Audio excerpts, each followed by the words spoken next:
आप online earning करना चाहते हैं, डिजिटल फ्रीलांसिंग करना चाहते हैं और आपके दिमाग में एक बहुत कोई कॉमन सवाल है कि कौन सा कोर्स करना चाहिए, कौन सी फील्ड बेस्ट है या इस वक्त किस चीज़ का बहुत ज़्यादा स्कोप है। तो इन शॉर्ट पब्लिकेशन की इस वीडियो में आज मैं आपको इन्हीं सवालात के जवाब दूंगा।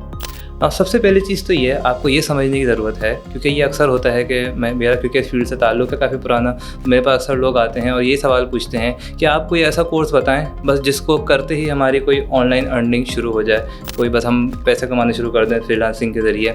और ये सवाल हर किसी का होता है। यकीनन बहुत से लोग जो आप ये वीडियो देख रहे हैं या सर्च करके इस वीडियो पर आए हैं तो आपके जहन में भी यही सवाल होगा। तो ये चीज़ आपको समझने की ज़रूरत है कि किसी भी कोर्स के करने से ऑनलाइन अर्निंग नहीं होती है। ठीक है, ऐसा नहीं होता है कि आप किसी इंस्टीट्यूट में जाएं और वहाँ पर जाकर आप फीस भरें और एक कोर्स करें, उसके बाद बस आप पैसे कमाना शुरू हो जाएंगे। ऐसा कोई कोर्स नहीं है, ऐसा कोई शॉर्टकट नहीं है, ऐसा कोई तरीका नहीं है। ठीक है, और इन्हीं चीज़ों को ढूंढते हुए आप बहुत सारे स्कैम्स का शिकार हो जाते हैं अक्सर, कि कहीं भी आपको पहले से कोई पैसे मांगे, कोई एडवांस मांगे कि आप इतने पैसे यहाँ पे डिपॉजिट कराएं, इतनी इन्वेस्टमेंट करें तो आपकी अर्निंग हो जाएगी, या असाइनमेंट लिख के देना है।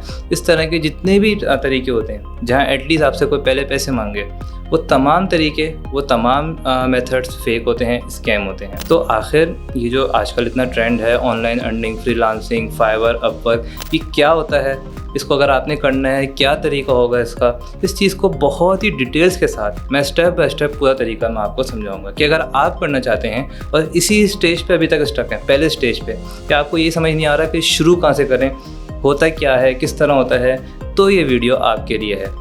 अगर आपको बेसिक्स का आइडिया है तब भी आगे आपके काम की बातें आएंगी, लेकिन अगर आप बिल्कुल बिगिनर है ना, तब भी मेरी कोशिश ये होगी कि आपका जो कॉन्सेप्ट है ना वो इस वीडियो के अंदर बिल्कुल क्लियर हो जाए। नाउ शुरू करते हैं। पहली चीज़ एक मिसाल से समझाता हूँ कि ऑनलाइन अर्निंग किस तरह होती है, फ्रीलांसिंग हम किसको कहते हैं। आप ऐसे समझें कि यूके के अंदर एक स्टोर है, एक फर्नीचर का स्टोर है। उस स्टोर का जो मालिक है उसने ये स्टोर बिल्कुल नया नया ओपन किया है, सामान सेट किया है, फर्नीचर सेट किया है। अब उसने कुछ पिक्चर्स ली, अपने आईफोन से उसने पिक्चर ली, उसकी वीडियोज़ बनाई। अब वहाँ उसके पास इतना टाइम नहीं है, ना उसको आता है कि उसके कोई अच्छे से वो एड्स बनाए या कोई वीडियो बनाए या अच्छी सी कोई म्यूज़िक लगाए उसके साथ, उसको ये काम नहीं आता। वो क्या करेगा? अब याद रहे हम बात कर रहे हैं कि वो यूके के अंदर है, वो आगे पीछे ढूंढेगा ना वहाँ पे, तो या तो उसको पहली बात तो वहाँ इतना कोई ट्रेंड है नहीं कि वहाँ पे लोग ग्राफिक डिज़ाइनिंग, वीडियो एडिटिंग कर रहे हों। कर भी रहे होंगे तो बहुत ज़्यादा चार्ज करेंगे। कोई एजेंसी होगी या कोई बड़ी फर्म होगी तो वो बहुत ज़्यादा चार्ज करेगी, उनसे आवरली चार्ज करेगी। तो होगा क्या, अब उसने यहाँ पे आपके माइंड में बिल्कुल मेरे साथ साथ आपने चलना है कि उसने पिक्चर वीडियोस ली हैं, वो ढूंढ रहा है कि मेरे स्टोर की ना फेसबुक पेज पे, इंस्टाग्राम पे कोई वीडियोस बना के डाल दे। जब वो इंटरनेट पे जाके सर्च करेगा ना तो वहाँ उसको क्या मिलेगा, फाइवर या अपवर्क इस तरह की कोई वेबसाइट मिलेगी, जहाँ वो ये वेबसाइट ये कहेगी कि आपको ये काम करवाना है ना, आप प्रोजेक्ट हमारी वेबसाइट पर डाल दें, हम आपको फ्रीलांसर ढूंढ के देंगे जो आपका ये काम करके दे देगा। ठीक है, वो वेबसाइट पर प्रोजेक्ट डालेगा, एक पाकिस्तानी एक इंडियन उस प्रोजेक्ट को देखेगा, उस शख्स को मैसेज करेगा। ठीक है, अब उसने उससे कम्युनिकेट करना है, उसको कन्विंस करना है कि मैं आपका ये काम करके दे दूंगा। और याद रहे कि उसको ये मैसेज एक बंदा नहीं करेगा, उसको 50, 100, 200 लोग करेंगे। तो वो सेलेक्ट करेगा कि कौन इन लोगों में से बेस्ट है जो मेरा ये काम मुझे करके दे देगा। ठीक है, और जब वो उसको मैसेज करेगा, डीलिंग करेगा, उसके बाद वो एक प्राइस एक तय करेंगे कि लेट्स, उसने कहा कि यार 100 यूरो लो आप मेरे से, ठीक है ना, ये 100 पाउंड लो आप मुझसे, और मुझे जो है ना मेरा सारा इंस्टाग्राम वगैरह की कुछ वीडियोस वगैरह बना के दे दो। जो पाकिस्तानी बंदा बैठा था वो अपने सॉफ्टवेयर को खोलेगा, उस पर वो वीडियोस वगैरह बना के उसको सेंड करेगा। ठीक है ना, वो उसको अपलोड करेगा, 100 यूरो उसको फाइवर या अपवर्क की तरफ से ट्रांसफ़र हो जाएंगे। ठीक है, ये जो मैंने पूरा प्रोसेस बताया ना, ये होती है फ्रीलांस। इसके बहुत सारे पहलू हैं, मतलब कोई हो सकता है कोई मोबाइल ऐप बनवाए, हो सकता है कोई वेबसाइट बनवाए, कोई गेम बनवाए। ठीक है, कोई हो सकता है प्रिंट कोई पेनाफ्लेक्स वगैरह बनवाए, कोई इस तरह हो सकता है जैसे अभी हम वीडियो बना रहे हैं, मैं आपसे बात कर रहा हूँ, कोई इस तरह की वीडियो आपसे एडिट करवाए। इस तरह की बहुत सारी चीज़ हो सकती हैं। तो अब हो सकता है कोई क्लाइंट यूएस से हो, कोई यूके से हो, कोई फ्रांस से हो, कोई जर्मनी से हो, इस तरह के कंट्री से ज़्यादातर क्लाइंट्स होते हैं यूरोप से। तो आपके पास वहाँ से आपको क्लाइंट मिलेगा, यहाँ आप उसको प्लेटफॉर्म के ऊपर मैसेज करेंगे, उससे कम्युनिकेट करेंगे और फिर आप उससे प्रोजेक्ट लेंगे। अब इस तरीके को अगर आपने करना है तो आपने गौर करना है कि मैंने आपको पूरा प्रोसेस बताया, आपको क्या क्या सीखना होगा। इसमें आपके पास 2 मेजर चीज़ें हैं। पहली चीज़ आपके पास ये है कि जिस सॉफ्टवेयर पे, जिस टूल पे काम करके उसने दिया, लेट्स अभी हम बात कर रहे थे फर्नीचर के स्टोर की, इंस्टाग्राम पे उसने पिक्चर्स वगैरह डाली, तो उसको एक तो कंप्यूटर या मोबाइल अच्छे से चलाना आता है जिससे वो चीज़ों को अपलोड करेगा। दूसरा ये कि उसकी जो वीडियोस थी, पिक्चर्स थी, उसको एडिट करने के लिए कुछ सॉफ्टवेयर चाहिए, वो सॉफ्टवेयर आपने सीखने हैं। ठीक है, अब आपका कॉन्सेप्ट क्लियर है ना कि आपने वो सॉफ्टवेयर सीखना है। वो सॉफ्टवेयर सीखने के बहुत तरीके हैं, बिना पैसा खर्च किए भी तरीके हैं। इन सॉफ्टवेयर्स के बेहतरीन ट्यूटोरियल्स आपको, कि फोटोशॉप है, प्रीमियर प्रो है, अब वो सॉफ्टवेयर जिनके कोर्सेज़ की हम बात करते हैं वो आप इंटरनेट से सीख लेंगे। लेकिन साथ साथ आपको कंप्यूटर भी अच्छे से चलाना आना चाहिए। यकीनन हर टास्क जो है ना वो एक सॉफ्टवेयर पे नहीं होता, यानी कि सिर्फ प्रीमियर पे काम नहीं होगा। कुछ ना कुछ काम उसका किसी और सॉफ्टवेयर से भी रिलेट करेगा। कुछ ना कुछ काम उसका ब्राउज़र में आपको सोशल मीडिया पे अपलोड करना आना चाहिए। आपको आपकी इंग्लिश सही होनी चाहिए। तो ये सब चीज़ें आपस में एक दूसरे के साथ ज़रूरी हैं। फिर उसके बाद सबसे इंपॉर्टेंट चीज़, उसको कम्युनिकेट करना आता है, यानी कि वो उसको बात करनी आती है, क्लाइंट को कन्विंस करना आता है। क्योंकि 50 या 100 लोग मैसेज करेंगे, तो सबसे बेहतरीन उसको कम्युनिकेट करेगा ना, क्लाइंट को कन्विंस कर देगा कि मैं आपका काम बेहतरीन करके दूंगा, उसको क्लाइंट प्रोजेक्ट देगा। तो ये एक आपकी कम्युनिकेशन होनी चाहिए अच्छी। दूसरा, आपको सॉफ्टवेयर आना चाहिए। ये 2 चीज़ें आपने सीखनी है। अब आपको ये पता लग गया, अब ये चीज़ें सीखेंगे कैसे? इन चीज़ों को सीखने के लिए हम अगले स्टेज पे आते हैं वीडियो के। मैंने आपको अब ये समझा दिया कि फ्रीलांसिंग क्या होती है। अभी भी कंफ्यूज हैं, इतनी देर देखने के बाद ये वीडियो अभी भी कंफ्यूज हैं, तो पिछले 5 मिनट को आप दोबारा से देख लें। जहाँ से मैंने आपको फर्नीचर वाली मिसाल दी ना आपको, इसको आप दोबारा से देख लें, ठीक है? तो फ्रीलांसिंग क्या होती है, ये कॉन्सेप्ट जब क्लियर हो गया, अब सीखना कैसे है? तो जो सॉफ्टवेयर है ना, उसको सीखने के लिए आप यूट्यूब पे जाएँ, ठीक है? कुछ भी लिखें आप, फ़ोटोशॉप लिखना आप लिखें फ़ोटोशॉप ट्यूटोरियल। आपको इंग्लिश बिल्कुल नहीं आती, आप लिख दें फ़ोटोशॉप ट्यूटोरियल इन हिंदी या इन उर्दू, आपके पास ट्यूटोरियल आ जाएंगे, ठीक है? आपको वीडियो एडिटिंग सीखनी है, आप लिखें एडोबी प्रीमियर प्रो, ठीक है? और इसके साथ लिख दें tutorial in English in Urdu. जो ऊपर 2-3 ट्यूटोरियल हैं आप देखें, जो आपको आसान लगे आप सीखना शुरू कर दें। अब होता क्या है, ये काम बहुत सारे लोग करते हैं। यहाँ तक को जो मैंने बताया ना, ये कोई बहुत यूनिक चीज़ नहीं थी, ठीक है? बहुत कॉमन है और बहुत सारे लोग कर रहे होंगे। यहाँ तक आके स्टक हो जाते हैं कि अब जब वो ट्यूटोरियल देखते हैं ना, तो फिर उनका कहना ये होता है कि हमें तो समझ नहीं आ रहा, या हमें तो कोई भी कोर्स समझ नहीं आ रहा है, हमसे होता नहीं है। तो वहाँ जो उनकी मेन मिस्टेक होती है ना, जब वो सीखना शुरू करते हैं किसी सॉफ्टवेयर को, तो वहाँ उनकी मिस्टेक ये करते हैं कि वो सिर्फ वीडियो देखते रहते हैं और बस देखने के बाद अगले दिन सोचते हैं कि हम करेंगे, बाद में करेंगे इसको प्रैक्टिस। जब वीडियो देखने के बाद आप 2 दिन बाद दोबारा करने बैठेंगे, आपसे नहीं होगा। आपने किसी भी वीडियो को, कहीं से भी कुछ सीखना है ना, अगर किसी भी टूल को, चाहे आपने वेब डेवलपमेंट ही सीखनी है, कुछ भी सीखना है, आपने 5-5 मिनट देखनी है वीडियो, उसके बाद खुद प्रैक्टिस करनी है। तो एक ही चीज़ है जो आप मिस कर रहे हैं, वो है प्रैक्टिस।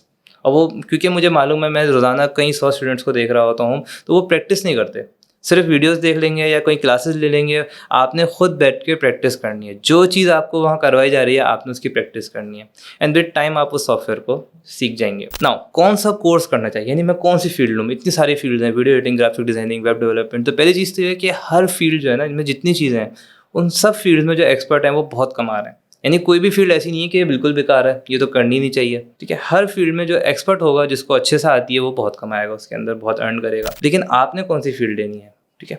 तो उसका कुछ ना कुछ तो, कोई ना कोई तो तरीका होगा समझने का कि कौन सी मैं लूँ। पहले कोई तो बात होगी जो हमें पता होनी चाहिए।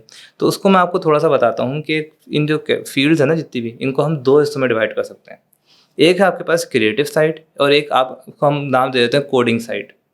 अगर आप, एक बहुत सिंपल आपको मेजर करने का तरीका बताता हूँ। अगर आप स्कूल में हैं, कॉलेज में हैं, यूनिवर्सिटी में हैं, अगर आपको मैथ्स पसंद है, मैथ्स में आपके अच्छे मार्क्स आते हैं खुद से, ऐसा नहीं कि ज़बरदस्ती बैठ के रट्टे मारने पड़ते हैं। अगर आपको खुद से मैथ्स की लॉजिक समझ आती है, चीज़ें समझ आती हैं, तो आप कोडिंग साइड पे जाएं, ठीक है? कोडिंग साइड में आपके पास स्किल्स आती हैं, web development, app development, game development, इस तरह की जितनी भी चीज़ें हैं, ठीक है? अब जो एआई और डेटा साइंस, अब एआई और डेटा साइंटिस्ट वगैरह जितनी भी चीज़ें होती हैं, अगर आपको पेंटिंग पसंद है, आर्ट्स पसंद है, या एटलीस्ट आपको मैथ्स बिल्कुल समझ नहीं आती है आज तक, तो आप कोडिंग साइड पे ना जाएं, आप आ जाएं क्रिएटिव साइड पे। क्रिएटिव साइड में आपके पास आती है graphic designing, video editing, animation, ये सब चीज़ें आपके पास आती हैं क्रिएटिव साइड पे। दोनों चीज़ों के सॉफ्टवेयर अलग अलग हैं। कोडिंग साइड के जो सॉफ्टवेयर हैं, उसमें आपको विजुअल कोड और फिर अगेन आपने लैंग्वेजेस सीखनी है, डिफरेंट लैंग्वेजेस होती हैं। अब आपने बहुत नाम सुना होगा, क्योंकि अब इसी तरह की चीज़ें सर्च कर रहे होंगे तो HTML, CSS, जावा, ये वेब डेवलपमेंट में आप आ जाएंगे, या आपने गेम डेवलपमेंट में C# लैंग्वेज। तो कोई भी आपने लैंग्वेजेस सीखनी है, ठीक है? AI की साइड जाना, आपने पाइथन वगैरह सीखनी है। क्रिएटिव साइड की बात करें तो आपने सॉफ्टवेयर सीखने, टूल्स हैं, फोटोशॉप है, प्रीमियर प्रो है, इलस्ट्रेटर है, इस तरह के सॉफ्टवेयर सीखने।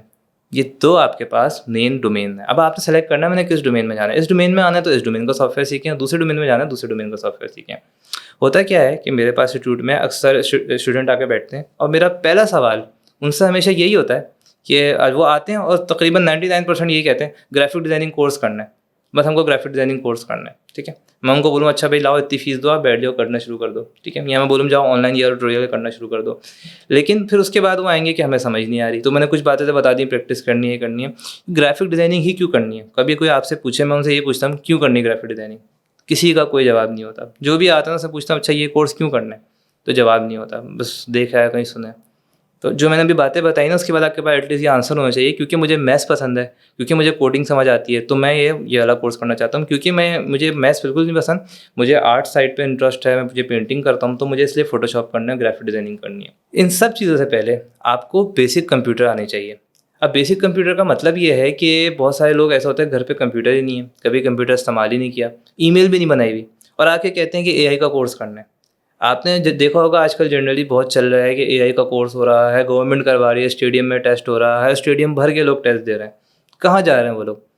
तो आपने एआई सीखनी है, अगर आपको बेसिक कंप्यूटर ही नहीं आती, आपको विंडोज़ इंस्टॉल नहीं करनी आती, आपको सॉफ्टवेयर इंस्टॉल नहीं करने आते, आपको कोई फ़ायदा नहीं है। आप वो पाइथन सीखते रहें बैठ के 6 महीने, उसके बाद फिर बैठे होंगे आप क्या करूँ? आपके कंप्यूटर की विंडोज़ नहीं चल रही होगी, स्लो चल रहा होगा, आपको पता ही नहीं होगा क्या प्रॉब्लम है। तो बेसिक कंप्यूटर आपको आनी चाहिए। बेसिक कंप्यूटर में क्या होता है, कंप्यूटर काम कैसे करता है, कंपोनेंट्स क्या हैं, विंडोज़ क्या है, विंडोज़ कैसे इंस्टॉल होती है, सॉफ्टवेयर कैसे इंस्टॉल होते हैं, वायरस क्या होता है, वायरस तो हमने रिमूव कैसे करना है, अवॉइड कैसे करना है वायरस ना आए, सॉफ्टवेयर डाउनलोड कैसे होते हैं, और सारी चीज़ें जो हमारे पास फंडामेंटल कॉन्सेप्ट्स होते हैं, ये आपके क्लियर होने चाहिए। Now I am using computer from like I was since 3 year 4 years old, ठीक है। तो जब कंप्यूटर पे हाथ भी सही से नहीं जाते थे। तो अगर आप भी सीखना चाहते हैं, तो अब आपको इतना, चलो 10 साल तो यूज़ नहीं करना, लेकिन आपको ये पता होना चाहिए कि पहले मुझे बेसिक कंप्यूटर सीखनी है। ये नहीं कि जाते किसी इंस्टीट्यूट में बोले मुझे पाइथन सीखना है, एआई सीखनी है, मुझे फोटोशॉप सीखना है। अगर बेसिक कंप्यूटर सीखना है, घर पे आपके कंप्यूटर या लैपटॉप हो, ठीक है, उस पर आपने 1 महीना, 2 महीना, 3 महीना गेम्स खेले, आप 2-3 गेम्स कंप्लीट करें, पार करें, तो आपका एक पार्ट क्लियर हो गया, बेसिक कंप्यूटर आपको आ गई। आगे मैंने आपको बता चुका हूँ कि ये सॉफ्टवेयर सीखने क्रिएटिव साइड के, या ये सॉफ्टवेयर सीखने कोडिंग साइड के। अब वो सॉफ्टवेयर सीखें। फिर आती है क्लाइंट्स हंटिंग की बात, ठीक है। थर्ड स्टेज, फर्स्ट स्टेज ये है कि बेसिक कंप्यूटर सीखें, ये कॉन्सेप्ट मैंने आपको दिया। सेकंड स्टेज ये है कि कोई सॉफ्टवेयर सीखें। सॉफ्टवेयर आप ऑनलाइन सीखें, किसी इंस्टीट्यूट जाके सीखें, आप जाके उनको बोलें कि मुझे बस ये सॉफ्टवेयर आप सिखा दो, सिखाने वाला आपको 2 हफ्ते में सिखा देंगे कोई भी सॉफ्टवेयर। सॉफ्टवेयर आपने सीख लिया, प्रैक्टिस आपने कर ली, अब क्लाइंट्स कहाँ से मिलेंगे? तो उसके लिए प्लेटफॉर्म्स हैं आपके पास, ठीक है। फाइवर है, अपवर्क है, ये यहाँ से आप स्टार्ट कर सकते हैं। आप आईडी बनाएं, आपको सॉफ्टवेयर आता है, अपने डालें कि मुझे ये काम आता है, और कम प्राइस पे आप काम देना शुरू करें, करना शुरू करें, बिल्कुल क्लाइंट से मिल ले। तो फेसबुक पे आ जाएं आप, ठीक है। और बहुत सारे लोग ऐसे हैं, जैसे मैं खुद पर्सनली, कि मेरे पास अगर काम ज़्यादा आता है तो मैं ढूंढता हूँ फेसबुक पे फ्रीलांसर्स, कोई जो फ्रेशीज हैं, बिगिनर्स हैं, उनको हम काम दे देते हैं, फिर समझाते हैं कि ऐसे ये काम होगा। वहाँ आपको बहुत ईजीली काम मिल जाएगा। फॉर एग्जांपल, आपने वीडियो एडिटिंग सीख ली, ठीक है। वीडियो एडिटिंग सीख के आप फेसबुक पे जाएँ, इवन मेरे पास आएँ, आप बोलें कि मुझे वीडियो एडिटिंग आती है अच्छे से, तो आप मुझे कोई काम दें, ठीक है। फेसबुक पे आप जाके 3-4 वीडियोस डाल दें, बताएं कि मुझे ऐसी वीडियो एडिट करनी आती है, और मैं ढूंढ रहा हूँ, कोई क्लाइंट ढूंढ रहा हूँ मैं। फेसबुक के ग्रुप्स हैं, फ्रीलांसिंग लिख के सर्च करें, ग्रुप्स पर सर्च करें, आपको वहाँ से क्लाइंट मिल जाएंगे। मैं अपनी फील्ड का बताता हूँ, वीडियो एडिटिंग का क्लाइंट, अगर आपको वीडियो एडिट करनी आती है, एक बेसिक वीडियो एडिट करनी आती है, और आपको जो चीज़ें मैंने बताई कि आप फेसबुक पे जाते हैं और अपलोड करते हैं कि मुझे वीडियो एडिट करनी है, विदिन 1-2-3 डेज आपको कोई ना कोई अप्रोच करेगा कि मुझे वीडियो एडिट करवानी है। पहला क्लाइंट है ना आपका, आप बिल्कुल लो कॉस्ट में उनको एडिट करके दें, और समझें काम कैसे होता है। हो सकता है उसको पसंद ना आए, हो सकता है उसको पसंद आए, पसंद आ जाए तो फिर वैसी वीडियोस और एडिट करें, ना आए तो आप उनसे पूछें मैं कैसे इसको बेहतर कर सकता हूँ, और बेहतर करें, ठीक है। 2-4-6 महीना आपको लगेंगे, उसके बाद जो है ना, यू विल बी एबल कि आप जो है डायरेक्टली किसी फॉरेन क्लाइंट को पिच कर सकें। डायरेक्टली आप किसी भी फील्ड में आप चले जाएँ, आपको इतने आराम से नहीं मिलेंगे फाइवर पे क्लाइंट। आप यही कोशिश कर रहे होंगे, आपने शायद आईडी बना के भी रखी हुई होगी, ना आपको काम आता है, ना आपके पास पोर्टफोलियो है, तो आपको क्लाइंट्स नहीं मिलेंगे। तो आपने सिंपली क्या करना है, पहले किसी लोकल क्लाइंट्स को ले लें। अगर इंग्लिश नहीं आती, फॉर एग्जांपल आपकी इंग्लिश बहुत वीक है, तो आप लोकल क्लाइंट्स को ले लें, लोकल बिजनेसेस के पास चले जाएँ। मैं आपको डिजिटल मार्केटिंग करके दे दूँगी, मैं आपको वीडियो एडिट करके दे सकता हूँ, दे सकती हूँ, मैं आपके लिए कुछ पोस्टर बना के दे सकता हूँ, मैं आपके लिए वेबसाइट बना के दे सकता हूँ, मैं मोबाइल ऐप बना के दे सकता हूँ। किसी लोकल बिजनेस को आप जाके पिच करें, अपने रिलेटिव्स में देखें किसी का बिजनेस है, और वहाँ से आप अपना पहला क्लाइंट लें, ओके। तो अगर हम एक दोबारा से रिवीजन करें, ओवरव्यू करें, तो मैंने आपको ये पहली चीज़ तो ये कॉन्सेप्ट क्लियर किया है, क्योंकि हर कोई ये पूछता है कि कहाँ से शुरू करें, क्या होती है फ्रीलांसिंग अर्निंग, डिजिटल अर्निंग। मैंने आपको शुरू में समझाया किस तरह होती है, एक मिसाल दी आपको। फिर मैंने आपको ये बताया कि आपने अगर कुछ सॉफ्टवेयर सीखना है तो कौन सी फील्ड आपने चूज़ करनी है, उसका सॉफ्टवेयर आप सीखें। अगर वो समझ नहीं आ रहा तो आपने प्रैक्टिस करनी है, आपने बेसिक कंप्यूटर सीखनी है। फिर आपने अगर क्लाइंट्स को हंट करना है तो आपने कहाँ जाना है, कहाँ पे आपने क्लाइंट्स को हंट करना है। ये पूरा मैंने आपको फ्लो दिया, ठीक है। होपफुली आपको ये वीडियो पसंद आई होगी, और अगर पसंद आई हो, इस तरह की मज़ीद वीडियो देखना चाहते हैं, तो चैनल को सब्सक्राइब कीजिए, और इस तरह की मज़ीद वीडियोस आती रहेंगी जिसमें हम IT और फ्रीलांसिंग से रिलेटेड टॉपिक्स को डिस्कस करेंगे। This is Shah Fahad Ahmad. I will see you soon with another video. Till then, अल्लाह हाफिज़।